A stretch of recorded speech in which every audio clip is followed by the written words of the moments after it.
કર્મો કર્યા હોય તો ફળ સારું જ મળવાનું છે.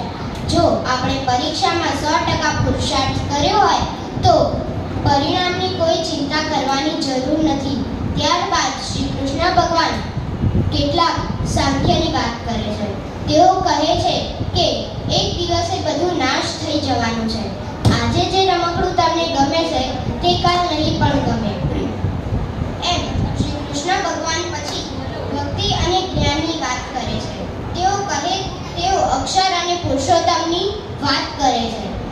પછી તેઓ અક્ષર અને પુરુષોત્તમની ઓળખ આપે છે અને અક્ષરરૂપ થઈ પુરુષોત્તમની ભક્તિ કરવી તેવું સમજાવે છે. અનેક જ્ઞાનની વાતો શ્રી કૃષ્ણ ભગવાન અર્જુનને સમજાવે છે. ત્યારબાદ તેઓ પોતાનું વિશ્વ સ્વરૂપ પણ બતાવે છે. વિશ્વ સ્વરૂપ કેવું હતું બાલિકાઓ તમે જાણો છો? અચાનક શ્રી કૃષ્ણ ભગવાન આકાશ સુધી પહોંચી ગયા અને તેમની નાભીમાં તો આખું બ્રહ્માંડ સમાયેલું હતું. અનેક હાથ અને અનેક મોઢા હતા.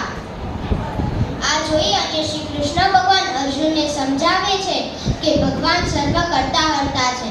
આ જોઈ શ્રી અર્જુન ખૂબ આશ્ચર્યચકિત થઈ જાય છે.